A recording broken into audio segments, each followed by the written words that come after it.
कन्नौज में किसानों की बड़ी मुश्किलें, तूफान और ओलावृष्टि ने की किसानों की फसल बर्बाद। किसानों ने मुआवजे को लेकर डीएम को सौंपा ज्ञापन।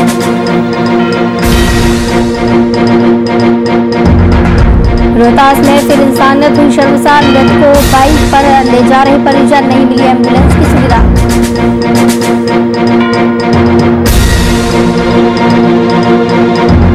भागलपुर में दुर्गा मंदिर में परोसी गई अश्लीलता, मंदिर प्रांगण में बार बालाओं ने लगाए ठुमके। पुलिस ने मामले में 3 लोगों को किया गिरफ्तार। नमस्कार, वीआईपी न्यूज में आपका स्वागत है। आपके साथ मैं हूं आस्था श्रीवास्तव। कोरोना महामारी को देखते हुए अलग अलग तरीके से पृथ्वी दिवस को मनाया गया। जहां छात्र छात्राओं ने अपने अपने संस्थान में वृक्षारोपण किया, तो वहीं जीवन जागृति सोसाइटी के अध्यक्ष डॉक्टर अजय कुमार ने भी सैंडिस के प्रांगण में वृक्षारोपण किया। इधर बीजेपी नेत्री सुनिधि मिश्रा ने भी नाथनगर के नवटोलिया साईं मंदिर में फलदार पौधे लगाकर पर्यावरण का संदेश दिया और लोगों से वृक्षारोपण की अपील की।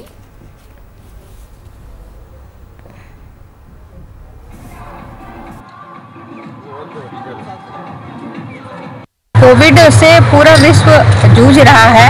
हॉस्पिटल्स में मरीजों को ऑक्सीजन नहीं मिल पा रहे हैं और हम सभी जानते हैं कि पेड़ ऑक्सीजन का बेस्ट सोर्स है, तो हम सभी को पेड़ लगाने चाहिए। इसके कई तरह के फ़ायदे हैं, जैसे हमें फल मिलते हैं, पेड़ से ऑक्सीजन मिलता है, हमें मेडिसिन्स मिलती है। तो मैं आज कौन कौन सा पेड़ लगाए हैं? मैंने आज लगाया है नीम, बरगद, पीपल, नीम, अशोका, करंज और अर्जुन। टोटल कितने पेड़ लिखे हैं? टोटल मैंने 30। पलामू में बढ़ते कोरोना के संक्रमण को देखते हुए सूबे के मुख्यमंत्री ने जिले में 50 ऑक्सीजन सपोर्टेंट बेड मुहैया कराए हैं और बुधनी नगर जीएनएम कॉलेज में शिफ्ट किया है। अभी फिलहाल 26 मरीजों का इलाज चल रहा है, जिसमें 9 मरीज ऑक्सीजन बेड पर इलाजरत हैं। जैसे जैसे मरीजों की संख्या बढ़ रही है, उन्हें अलग अलग कमरों में शिफ्ट किया जा रहा है। जीएनएम कोविड सेंटर की नर्सिंग स्टाफ ने बताया कि बेड उपलब्ध है, मगर स्टाफ की कमी की वजह से परेशानी हो रही है।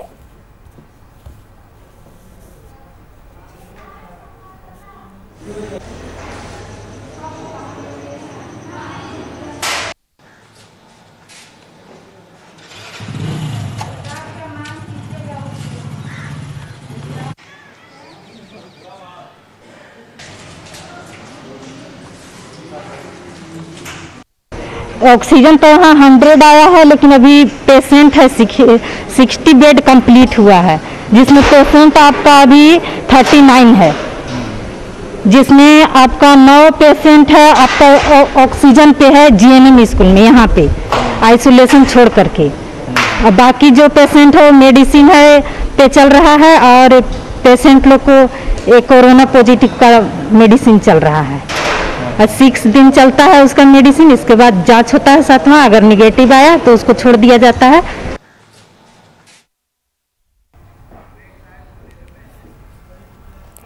इस खबर की तमाम जानकारी के लिए हमारे साथ संवाददाता विवेक सहाय जुड़े हुए हैं। विवेक, जिस तरीके से कोरोना संक्रमण बढ़ रहा है और सपोर्टेड बेड मुहैया कराने की एक खबर ये सामने आई है, जिले में 50 ऑक्सीजन सपोर्टेड बेड मुहैया कराए जा रहे हैं। ये सरकार की तरफ से, मुख्यमंत्री की तरफ से काफी अच्छी खबर लोगों के लिए सामने आई है। जी, आपको बता दें कि लगातार बढ़ते कोविड संक्रमण को देखते हुए राज्य सरकार ने 50 ऑक्सीजन बेड मुहैया कराई है। आपको बता दें कि ये आपको मेदिनीनगर के जीएनएम कॉलेज में शिफ्ट किया गया है, और आपको ये भी बता दें कि कोविड केयर जहां बनाया गया वहां पे अभी फिलहाल 26 मरीज इलाज है, और जिसमें आपको 9 मरीज ऑक्सीजन बेड पर इलाजरत हैं। जी, जिस तरीके से अभी फिलहाल बताया जा रहा है कि मेदिनीनगर जीएनएम कॉलेज में शिफ्ट किया गया है और 26 मरीजों का इलाज चल रहा है, किस तरीके से इलाज चल रहा है? क्या कुछ मुहैया कराया जा रहा है? क्या कुछ सुविधा दी जा रही है मरीजों के लिए? जी, आपको बता दें कि जो भी कोविड मरीज आ रहे हैं उन्हें तो आपको सही तरीके से इलाज कराया जा रहा है। और आपको बता दें कि यहाँ पे जो मुख्यमंत्री की तरफ से जो ऑक्सीजन बेड दिया गया है, उसमें आपको ये तो अच्छी खबर है आपको पलामू के लिए, और इसमें जो भी पेशेंट आते हैं उनको ऑक्सीजन बेड मुहैया कराया जा रहा है। जी, जी, लेकिन इसी बीच ये जो स्टाफ की कमी की बात सामने आ रही है कि स्टाफ की कमी यहाँ पर देखने को मिल रही है, तो क्यों ये कमी हो रही है? क्या पूरी तरीके से यहाँ पर स्टाफ नहीं रखा जा रहा है? जी, आपको बता दें कि यहाँ पे एक नर्सिंग स्टाफ है, इसकी जानकारी देते हुए बताया कि आपको यहाँ पे स्टाफ की कमी है और ये भी कहा जाता है कि यहाँ पे जो सीएस हैं चाहे सुपरिटेंडेंट है वो स्टाफ की कमी की वजह से शायद यहाँ पे नहीं दिया जा रहा है। जी, तो कब तक ये कहा जा रहा है, कब तक ये जो जितनी भी कमियां हैं यहाँ पर देखने मिल रही हैं उनको पूरा कर लिया जाएगा?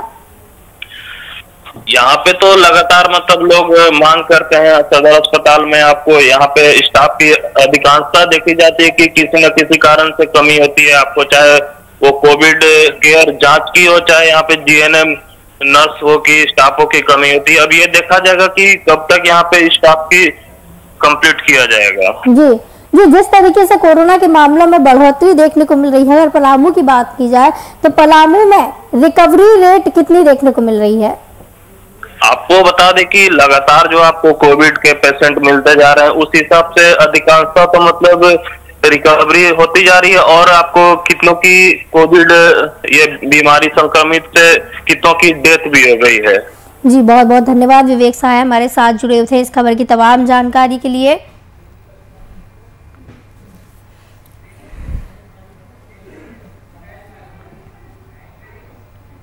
प्रयागराज की मेयर अभिलाष गुप्ता नंद एक्शन बोर्ड में नजर आ रही हैं। वैश्विक महामारी कोरोना की बढ़ती रफ्तार की रोकथाम के लिए मेयर के निर्देश पर नगर निगम प्रयागराज की ओर से विशेष सैनिटाइजेशन अभियान के तहत कचहरी परिसर, जयंतीपुर समेत अन्य कोरोना मरीजों के घरों में सैनिटाइजेशन का कार्य सफलतापूर्वक कराया गया है।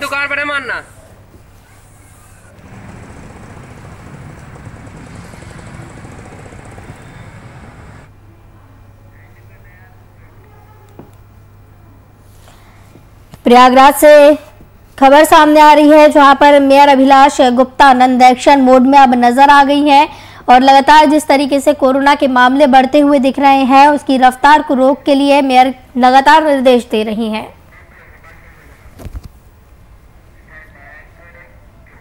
मुजफ्फरपुर शहर के महंत मनियारी बाजार हाट में दुकानदारों और ग्राहकों पर सरकार के आदेश का कोई असर नहीं दिख रहा है, ने कोरोना संक्रमण का भी डर नहीं है। सब्जी हाट में देखकर अंदाजा लगाया जा सकता है कि यहाँ कारोबार करने वाले लोग संक्रमण को बढ़ाने में कितने मददगार बन रहे हैं।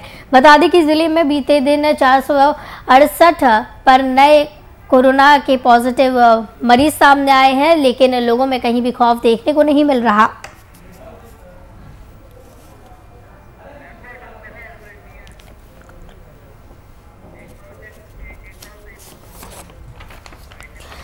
आपको बता दें कि लगातार जिस तरीके से कोरोना के मामले बढ़ते हुए दिख रहे हैं, लगातार जिले में मामले बढ़ते हुए दिख रहे हैं। 24 घंटे के अंदर बात की जाए तो 478 नए मामले सामने आए हैं, पॉजिटिव मामले देखने को मिल रहे हैं, लेकिन लोगों में कहीं भी इस दौरान खौफ नजर नहीं आ रहा है। तस्वीरों में आप देख सकते हैं कि किस तरीके से बाजार भरा हुआ है, लेकिन यहाँ पर किसी भी तरीके की गाइडलाइन का पालन नहीं किया जा रहा है। ना ही लोगों के द्वारा मास्क लगाए गए हैं और ना ही सोशल डिस्टेंस का पालन किया जा रहा है।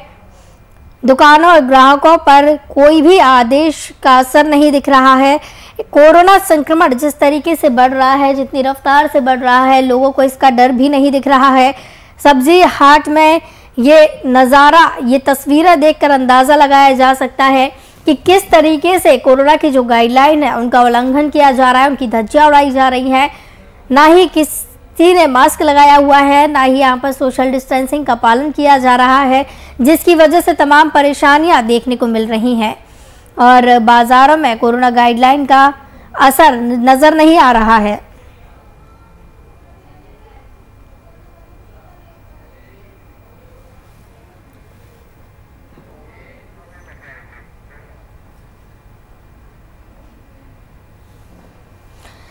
तो आपको बता दें कि कोरोना के नियमों की धज्जियां उड़ाते हुए यहाँ पर साफ तौर से देखे जा रहे हैं। साफ तौर से तस्वीरों में दिख रहा है कि कोरोना की रफ्तार में बढ़ोतरी के लिए यहाँ पर ग्राहक और दुकानदार दोनों ही अपनी भूमिका निभा रहे हैं।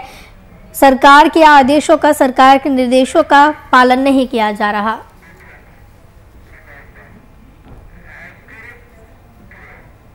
कन्नौज में 17 अप्रैल की रात आए तूफान और ओलावृष्टि के कारण किसानों की खेत में खड़ी फसल बर्बाद हो गई, जिसके बाद रोजी रोटी का संकट खड़ा होता देख पीड़ित किसानों ने कलेक्ट्रेट पहुंचकर डीएम को ज्ञापन देकर मुआवजा दिलाए जाने की मांग की है। तो आपको बता दें कि मौसम ने करवट बदली है। तूफान और ओलावृष्टि की वजह से किसानों की खेत में खड़ी फसल बर्बाद हो गई है, जिसकी वजह से किसानों को परेशानियों का सामना करना पड़ रहा है। रोजी रोटी का संकट किसानों के सामने खड़ा होता हुआ दिख रहा है। एक तरफ तो किसान लगातार दिल्ली के तमाम बॉर्डरों पर कृषि बिल के विरोध प्रदर्शन में बैठे हुए हैं, तो वहीं कन्नौज से इस खबर का सामने आना, जहां पर मौसम की करवट बदलते ही किसानों को परेशानियों का सामना करना पड़ा है।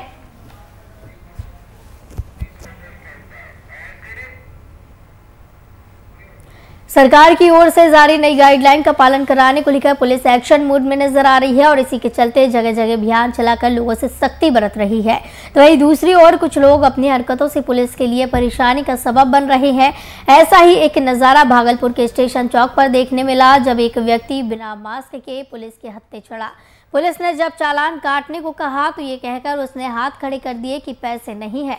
पुलिस ने उसे वहीं 1 घंटे तक बैठने की सजा सुनाई, जिसके बाद उसने राह चलते एक बच्चे को सड़क से खींचकर जबरदस्ती उसे अपने बगल में बैठा लिया। पुलिस कुछ माजरा समझ पाती कि वो चिल्लाने लगा कि इस बच्चे ने भी मास्क नहीं लगाया है, ये भी मेरे साथ 1 घंटा बैठेगा या इसका भी चालान काटो। उस शख्स का यह हंगामा देख सड़क पर भीड़ इकट्ठी हो गई और पुलिस देखती रह गई।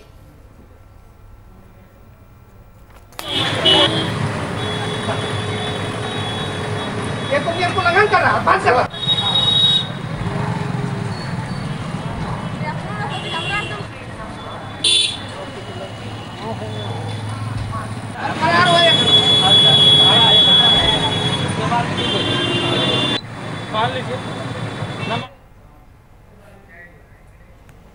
खबर रोहतास जिले के सासाराम सदर अस्पताल से है, जहां एक शर्मसार कर देने वाली तस्वीर सामने आई है, जिसमें एक मृत व्यक्ति को उसके परिजन बाइक पर घर ले जा रहे हैं। बताया जा रहा है कि 70 साल के एक वृद्ध की अचानक तबीयत बिगड़ गई, जिसके बाद परिजनों ने उन्हें आनंद फानंद में सदर अस्पताल लाया, जिसके बाद अस्पताल के इमरजेंसी वार्ड में गेट पर पहुंचते पहुंचते वृद्ध ने दम तोड़ दिया। तो वहीं मौत के बाद भी उस मृतक को एम्बुलेंस नहीं मिली, जिसके बाद परिजन उसे बाइक पर ही वापस ले गए।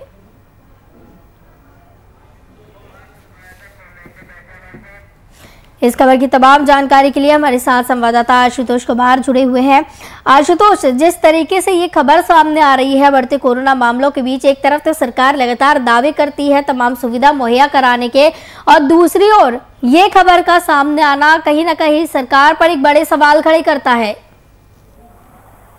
जी बिल्कुल, आपको बता दूं कि जिस तरह से ये तस्वीर जो सामने आई है वो सासाराम सदर अस्पताल की है, जहां एक मृत व्यक्ति को मोटरसाइकिल पर बैठा कर ले जाना कहीं ना कहीं ये स्वास्थ्य विभाग को मुंह चिढ़ाने के समान एक तस्वीर है, जो काफी शर्मनाक बात है।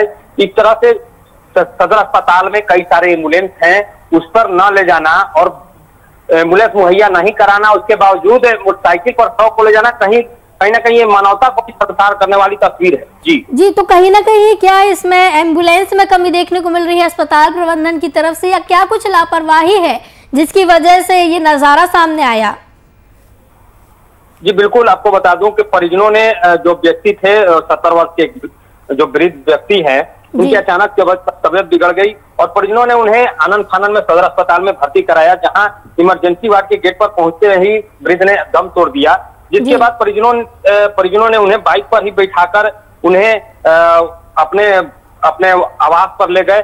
लेकिन नहीं, देखा जाए तो स्वास्थ्य विभाग की यही जिम्मेवारी बनती थी कि जो मृत व्यक्ति थे उनको बाजाप्ता जो एम्बुलेंस है उसके द्वारा 100 को भेजा जाए, लेकिन ऐसा कहीं देखने को मिला नहीं। जी तो यहाँ पर प्रशासन के जो तमाम दावे हैं वो फेल होते हुए नजर आ रहे हैं। प्रशासन यहाँ फेल हो गई है।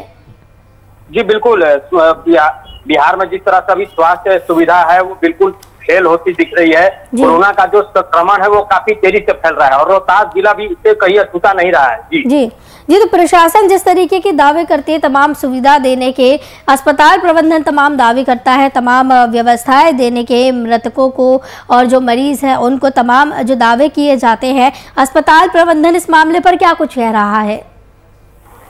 जी, आपको बता दूं कि अस्पताल प्रशासन ने इस मामले कोई कुछ भी कहने से कोताही बरती है, लेकिन वहीं देखें तो जो अभी फिलहाल स्थिति है स्वास्थ्य विभाग की, लगातार के द्वारा जो कहा जा रहा है कि अस्पतालों में कोरोना को लेकर बेड और ऑक्सीजन की कोई कमी नहीं है। बावजूद इसके लगभग कल बीते 24 घंटे में 7 लोग की मौत हो चुकी है, जो ये रोहतास जिले के लिए काफी चिंता का विषय है और लोगों में इसको लेकर एक डर का माहौल भी बना हुआ है। जी बिल्कुल आशुतोष, इस पूरे मामले पर अगर देखा जाए तो प्रशासन पर, अस्पताल प्रबंधन पर कई सवाल खड़े होते हैं। बहुत बहुत धन्यवाद आशुतोष कुमार हमारे साथ जुड़े थे इस खबर की तमाम जानकारी के लिए। तो सवाल एक खड़ा यही होता है कि क्या प्रशासन की तरफ से तमाम इंतजामात नहीं किए जा रहे हैं।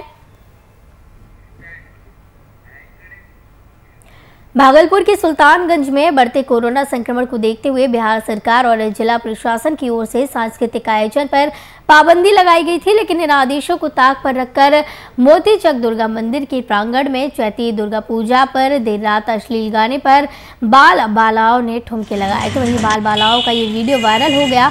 वहीं आयोजनकर्ता नियमों की धज्जियां उड़ाते हुए भी नजर आए। तो जब इसकी भनक स्थानीय पुलिस प्रशासन को लगी तो पुलिस ने इस मामले में 3 लोगों को गिरफ्तार कर लिया। फिलहाल इसमें शामिल अन्य लोगों की खोजबीन की जा रही है।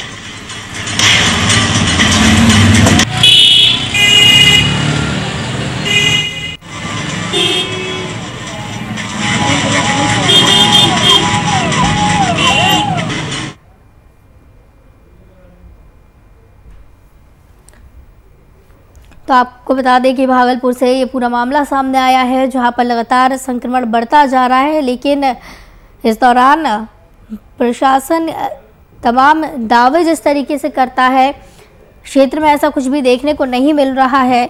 मंदिर के प्रांगण में बाल बालाओं ने ठुमके लगाए हैं, अश्लीलता का प्रमाण यहां पर देखने को मिला है। पुलिस ने मामले में 3 लोगों को गिरफ्तार किया है और बाकी लोगों की जांच अभी पुलिस कर रही है। ये वीडियो जो वायरल हुआ है, इसी के आधार पर पुलिस जांच कर रही है। इस पूरे खबर की जानकारी के लिए हमारे साथ ब्यूरो चीफ राजीव पांडे जुड़े हुए हैं। राजीव जी, ये जो बढ़ते संक्रमण के दौरान मंदिर प्रबंधन की तरफ से मंदिर के प्रांगण में जो मामला सामने आया है, अश्लीलता का प्रमाण यहाँ पर देखने को मिला। एक्चुअली एक तो कोरोना बढ़ता हुआ है, सब जगह लोग परेशान है कोरोना से, और कोरोना के लिए सभी पूजा, सभी मंदिरों को बंद करके अपने अपने घरों में पूजा करने का जिला प्रशासन का आदेश है, बिहार सरकार का आदेश है। बावजूद इसके ये भागलपुर जिले के सुल्तानगंज का यह मामला है। सुल्तानगंज थाना के अंतर्गत एक गांव में चैती दुर्गा पूजा के शुभ अवसर पर 9वीं की रात को ये अश्लील बाल बालाओं के द्वारा जो ये डांस किया गया था, जिसका वीडियो इतना जल्दी वायरल हुआ कि देखते ही देखते ये पुलिस थाना तक, यानी सुल्तानगंज थाना को पहुंच गया और सुल्तानगंज थाना त्वरित कार्रवाई करते हुए वहां पर पहुंचे और जो ये कार्यक्रम करवा रहे थे उन 3 लोगों को गिरफ्तार कर सुल्तानगंज थाना ले आए। क्या कुछ कहना है आयोजनकर्ताओं का इस तरीके का कार्यक्रम करना, वो भी कोरोना गाइडलाइन की धज्जियां उड़ाते हुए? नहीं, इसमें कहना क्या होगा, वो तो सीधा सीधा ये आनंद लेने के लिए जो है इस कार्यक्रम को उन्होंने किया था, जबकि उनको ये सोचना चाहिए कि कोरोना गाइडलाइन की तरह जब पूजा करना बंद है, पूजा लोग नहीं कर रहे हैं, अपने अपने घरों में पूजा कर रहे हैं, तो ये कहाँ किसने आदेश दे दिया इन लोगों को ये सांस्कृतिक कार्यक्रम करने का? इन्होंने कहा कि ये एक तरफ तो कोरोना लगातार बढ़ता जा रहा है, कोरोना की गाइडलाइन लगातार सख्त बनाई जा रही है, और दूसरी तरफ इस तरीके से मंदिर के प्रांगण में अश्लीलता का प्रमाण देना, अश्लीलता परोसना, कहीं ना कहीं एक बड़ा सवाल खड़ा होता है यहाँ पर व्यवस्था को लेकर।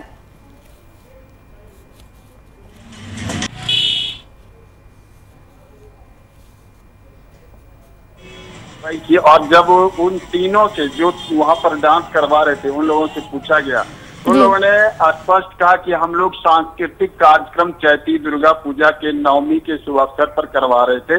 तो वहीं सुल्तानगंज थाना प्रभारी के द्वारा यह कहा गया कि जबकि सरकार का कोई भी गाइडलाइन नहीं है कि आप चैती दुर्गा पहले करें, उसके बाद नवमी करें, दूसरा ये सांस्कृतिक कार्यक्रम करवाएं, तो फिर ये क्या स्पेशल आपके अपने मन के अनुसार ये हो रहा है? उस पर उन्होंने चुप्पी साध ली और कार्रवाई करते हुए सुल्तानगंज। बिल्कुल राजीव जी, कहीं ना कहीं ऐसा भी लग रहा है कि इनके मन से कोरोना का डर पूरी तरीके से खत्म हो गया है, लेकिन देखने को मिल रहा है कि जिस तरीके से कोरोना के आंकड़े बढ़ते जा रहे हैं, चिंता का विषय कहीं ना कहीं ये है। बहुत बहुत धन्यवाद राजीव पांडे, ब्यूरो चीफ, हमारे साथ जुड़े थे इस खबर की तमाम जानकारी के लिए। झांसी के मेडिकल कॉलेज में कोविड वार्ड की चौथी मंजिल से रेखा देवी नाम की एक महिला मरीज ने छलांग लगा दी, जिससे वो गंभीर रूप से घायल हो गई। उसे इलाज के लिए मेडिकल कॉलेज की इमरजेंसी में भर्ती कराया गया है।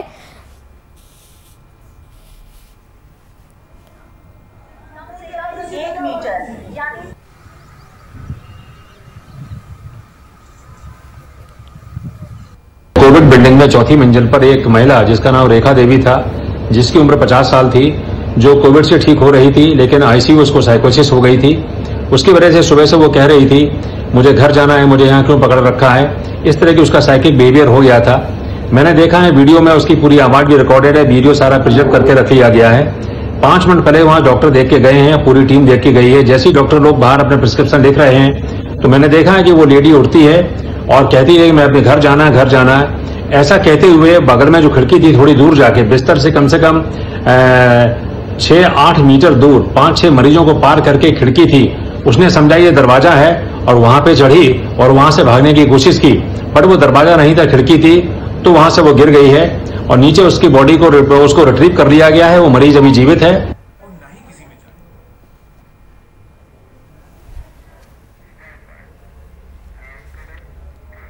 सीतामढ़ी के भवदेपुर गांव में एक युवक की हत्या के बाद ग्रामीणों का आक्रोश देखने को मिला। जानकारी के अनुसार युवक भवदेपुर गांव के चमड़ा का गोदाम में मजदूरी का काम किया करता था। युवक का हत्या कर शव को चमड़ा गोदाम में फेंक दिया गया। मृतक के परिजन ने बताया कि पुलिस ने देर रात ही शव का पोस्टमार्टम कराकर शव को सौंप दिया। तो वहीं घटना से गुस्साए ग्रामीणों ने चमड़ा गोदाम के पास शव को रखकर जमकर हंगामा किया।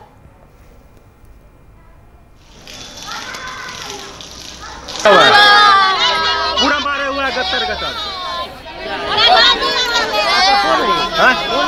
सवेरे कुछ लोग है आक्रोशित होकर के पर आ गए हैं यहाँ भवदेपुर में, और उसी को हम लोग देखने के लिए आए हुए थे। लोगों को समझाने जो दिया गया, सब लोग अपने घर वापस शांतिपूर्वक चले गए। क्या लगता था हत्या का क्या कारण बताया गया? ये सब तो हम लोग नहीं बता सकते, ये सब तो देखने की बात है। सर यहाँ पे जो दुकान जलाया अच्छा सर, दुकान क्या करना है? दुकान कहाँ जलाया गया? यहाँ पे दुकान दूध कहीं नहीं, दुकान उकान नहीं जलाया गया।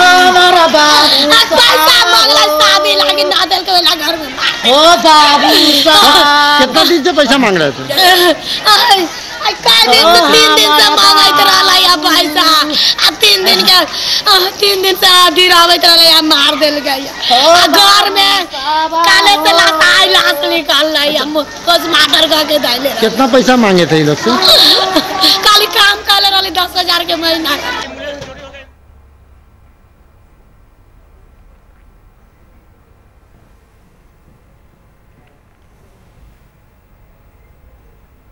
फिरोजाबाद पुलिस को एक बड़ी कामयाबी हाथ लगी है, जहां सूचना मिलने पर पुलिस ने अवैध असलाह फैक्ट्री पर छापेमारी की और मौके से एक आरोपी समेत असलाह बनाने के उपकरण बरामद किए।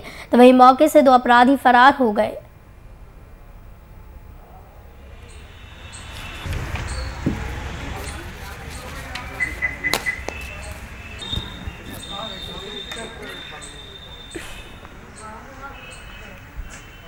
ये थाना टुंडला जनपद फिरोजाबाद पुलिस को सफलता मिली है। इन्होंने असलहा बनाने वाले एक बड़े रैकेट का भांडाफोड़ किया है।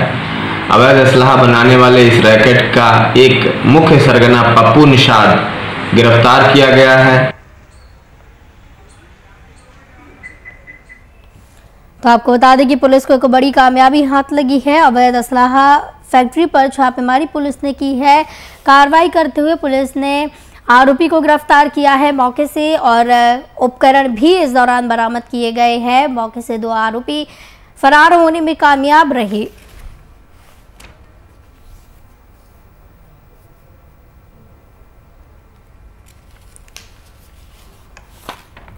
फिरोजाबाद से ये पूरा मामला देखने को मिल रहा है, जहां पर पुलिस सतर्क नजर आ रही है और पुलिस एक्शन मोड में दिख रही है। इस दौरान पुलिस को एक बड़ी कामयाबी हाथ लगी है। अवैध असलाह फैक्ट्री का पुलिस ने भांडाफोड़ किया है। इस दौरान भारी मात्रा में उपकरण भी बरामद किए गए हैं। आरोपी को गिरफ्तार कर लिया गया है, लेकिन 2 आरोपी मौके से भागने में कामयाब रहे हैं। पुलिस इस पूरे मामले की जाँच कर रही है। इस पूरे मामले के हर पहलू पर खंगालने की पुलिस पूरी कोशिश कर रही है। इस पूरे मामले की जानकारी एसएसपी अजय कुमार पांडे ने दी है। सूचना मिलने पर पुलिस ने कार्रवाई की है और एक्शन मोड में पुलिस नजर आ रही है। फिरोजाबाद में अवैध फैक्ट्री का पुलिस ने भांडाफोड़ किया।